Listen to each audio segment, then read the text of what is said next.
The most bizarre funeral I ever did was the funeral of an elderly woman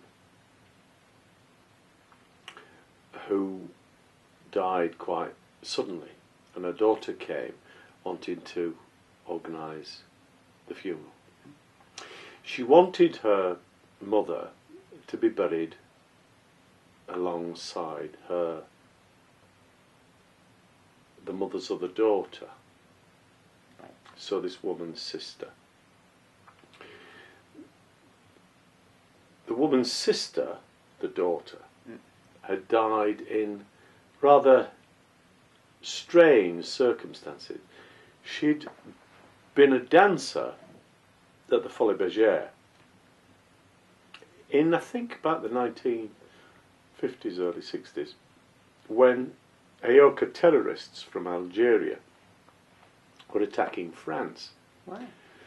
And she had tragically been killed by a stray bullet, and she'd been brought back. Her body had been brought back and been buried in a cemetery in Hackney. The cemetery, by the time the mother died, had become overgrown and was quite sad.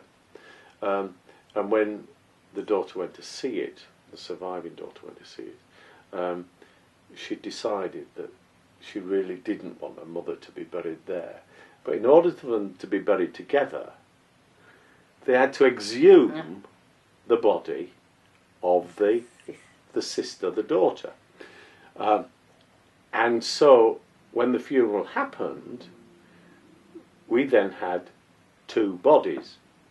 Right. One body had already had a funeral, the other one hadn't. Right. The daughter wanted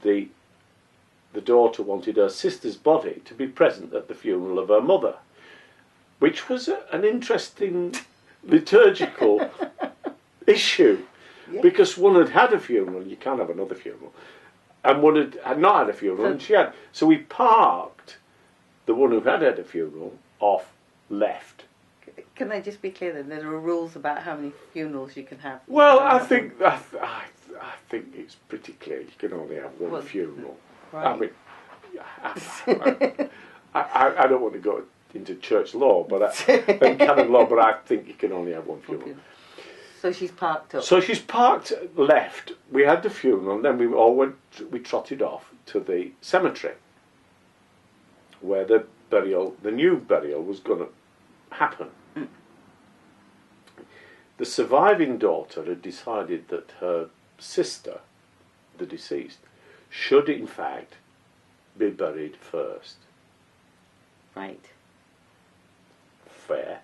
Chronologically correct. We'd got two coffins at this stage towards the grave.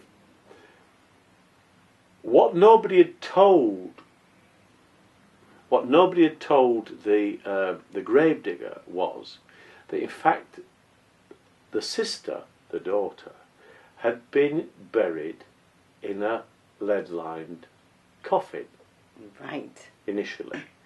And what the undertaker did to make it look like there were two coffins was to simply whack another wooden coffin round the lead-lined coffin. The result was that it was 2 inches wider than the hole that had been dug. So, as we tried to lower the first coffin down, it was clear it wouldn't go down the hole. It was perched. It was perched. A good word, perched. And the funeral party were advancing at a rate of knots across the grass. And we got two bodies, and they wouldn't go down the hole. One would, but the first one wouldn't. And the second one was on top of it. And the second one was on top of the first one. So I suggested to the undertaker,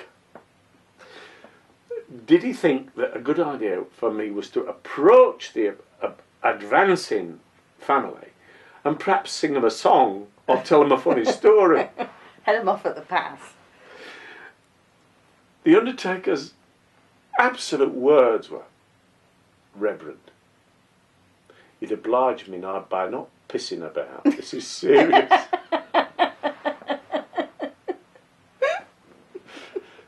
In fact, what happened was they had to shave 2 inches and lower her down vertically and then swing her across. And that solved the problem. Will that do? God rest her soul. God rest her soul.